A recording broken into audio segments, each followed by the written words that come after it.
got US certificate. Even Kannada and Telugu రెండు లాంగ్వేజ్లో 31st release అవుతుంది. ఇషాన్ న్యూ హీరో సినిమాతో లాంచ్ అవుతున్నాడు. ఇప్పటివరకు వచ్చిన లైక్ పోస్టర్ కానీ ట్రైలర్ కానీ వెరీ గుడ్ రెస్పాన్స్ వచ్చింది. And even the audio also Sunil Kashyap music చేశాడు తనకి ఈ సినిమాకి, దానికి కూడా మంచి రెస్పాన్స్ వచ్చింది. 31st సినిమా రెండు లాంగ్వేజ్లో కన్నడ అండ్ తెలుగు రిలీజ్ అవుతుంది. ఈ రోగ్ అనేది ఒక క్యూట్ లవ్ స్టోరీ.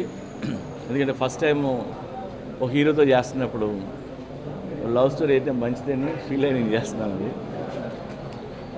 సినిమాలో ఈ సినిమా యూఎస్పీ ఏంటంటే అందరూ కొత్త వాళ్ళు, హీరో బాగున్నాడు, ఇద్దరు హీరోయిన్లు ఉన్నారు, అండ్ విజువల్స్ బాగున్నాయి, మంచి పాటలు ఉన్నాయి. It's a good entertainer. So actually ఈ సినిమా ఎప్పుడో డిసెంబర్లో రిలీజ్ అవ్వాలి, మేము సమ్మర్ టైం అయితే బాగుంటుందని చెప్పి ఇప్పటివరకు వెయిట్ చేసి ఇప్పుడు రిలీజ్ చేస్తున్నాం. So it's a youthful film. ఈ సినిమా కథ అంతా కలకటాలో జరిగే కదా. సో మేము షూటింగ్ అంతా కలకటాలో షూట్ చేసాం, కొంత క్రైబీ ఐలాండ్లో షూట్ చేసాం, ఒకటి Kanchanaburi forest and Bengaluru and Hyderabad, ఇలా రకరకాల లొకేషన్స్లో షూట్ చేసాం. అండ్ నాకు బాగా నచ్చింది ఏంటంటే సినిమా విజువల్లీ చాలా బాగుంటుంది. సినిమా చూడడానికి కానీ, లొకేషన్స్ కానీ, యాక్టర్స్ కానీ. అండ్ ఇందులో మన్నారా చోప్రా, ఏంజిలా హీరోయిన్స్, అలాగే ఆలీ గారు ఉన్నారు, పోసాని, అలాగే కొత్త విలన్ సినిమాలో ఇంట్రడ్యూస్ అవుతున్నారు, అది పేరు Anup Singh Thakur. Is also very good actor.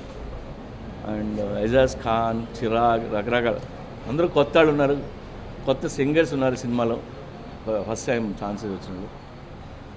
So it's a youthful entertainer. నేను ఈడిట్ సినిమా పెట్టినప్పుడు, ఈడిట్ అంటే చాలామందికి తెలుస్తుందా తెలీదా? నో ఈడిట్కి ట్యాగ్ లైన్ ఒక చంటిగడ్ ప్రేమ కథని పెట్టడం అంటే తెలియని వాళ్ళకి లేదా చదువుకోలేని వాళ్ళకి అట్లీస్ట్ ఆ చిన్న ట్యాగ్ లైన్ కనెక్ట్ అవుతారని అప్పుడు పెట్టడం జరిగింది. మళ్ళీ నాళ్ళ తర్వాత రోగ్కి కూడా అలాంటి ట్యాగ్ లైన్ ఎందుకు ఇచ్చి అంటే రోగ్ ఎంతమందికి అర్థం అవుతుంది నాకు తెలియదు కదా, అందుకని. సార్ ఏమో సార్, నేను ఈ మధ్యకాలంలో ఈ లవ్ స్టోరీ చేసిన లవ్ స్టోరీ ఇది. బట్ హీరో క్యారెక్టర్ కానీ ఆ రోల్ కానీ బాగుంటుంది. అండ్ తను కూడా ఫస్ట్ టైంలో అనిపించలేదు, మీ సినిమా చూస్తే అనిపిస్తుంది, మీకు తెలుస్తుంది. చాలా బాగా చేశారు. ఏం కదండి, చూడొచ్చండి. ఒకవేళ అలాంటి ఏమైనా ఉన్నా సెన్సార్లు కొన్ని షార్ట్లు కూడా తీస్తారు, టెన్షన్ ఏం లేదు. నిజంగా ఏదో నమ్మి లేదంటే ఒక గట్ ఫీలింగ్తో వెళ్తుంటాం, కథ బాగుందా, విజువల్స్ బాగుందా, నిజంగా మనకు ఒక్కొక్కసారి తెలియదు. నిజంగా నాకు తెలియదు. ఇప్పుడు నేను కథ అనుకుంటా, నా ప్రొడ్యూసర్కి హీరోకి చెప్తా, వాళ్ళందరూ ఎగ్జైట్ అయితే సినిమా స్టార్ట్ అయిపోతుంటుంది. ఇప్పుడు పోకిరి అంత పెద్ద హిట్ అవుతుందని నాకు తెలియదు. అంటే బాగా తీస్తామని తెలుసు కానీ రికార్డులకి కూడా వస్తుంది మనకు తెలియదు. అండ్ ఒక సినిమా రిలీజ్ అయినాక అప్పుడున్న పరిస్థితులు లేదా ఆపోజిట్ ఉన్న సినిమాలు ఏంటి, వెదర్ బోల్డ్ ఉంటాయి, 100 కారణాలు ఉంటాయి. ఒక్కొక్కసారి ఆడితే ఒక్కొక్కసారి నా చేతిలో అయితే లేదు. అన్నీ బాగా తీయలేం కదా సార్, నిజంగా చెప్తున్నా, అన్నీ బాగా తీయలేం. సిద్ఫీల్డ్ అని ఒక రైటర్ ఉన్నారు, ఆయన స్క్రీన్ ప్లే ఎలా రాయాలి, స్క్రిప్ట్ ఎలా రాయాలి, అందరికీ సబ్కా బాప్ అనమాట. హాలీవుడ్ అంతా అతన్నే ఫాలో అవుతారు. ఆయన స్క్రీన్ ప్లే మీద బుక్ రాశాడు, నేనే చదివాను, చాలామంది చదివారు. సో అతన్నే ఫాలో అవుతుంటాం. ఆయన 2 కథలు రాస్తే 2 సినిమాలు ఫ్లాప్. సో అది మన చేతిలో ఉండదు.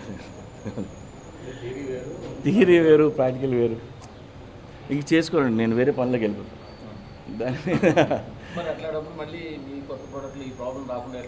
కాదండి, ఒక ఐడియా ఉంటుంది, బట్ దాని గురించి ఎక్కువ నేను ఆలోచిస్తున్నాను. ఇంకా చేస్తుంటే బాగుంది, డెఫినెట్గా ఒక కాపీ వచ్చినాక ఇది అలా చేస్తుంటే బాగున్నాయి ఆప్షన్స్ వస్తాయి. నేను ఎవరికైనా చూపిస్తే వాళ్ళు కొన్ని ఐడియాలు ఇస్తుంటారు. ఒకసారి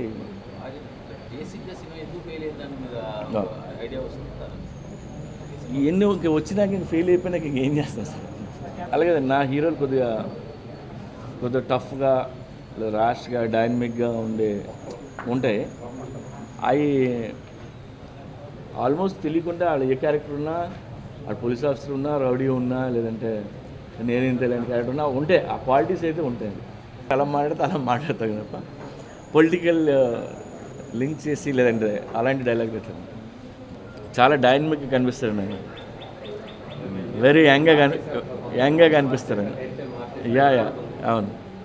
Tollywood latest news. For more updates on anything happening in Tollywood, please like, share and subscribe to Tollywood latest news.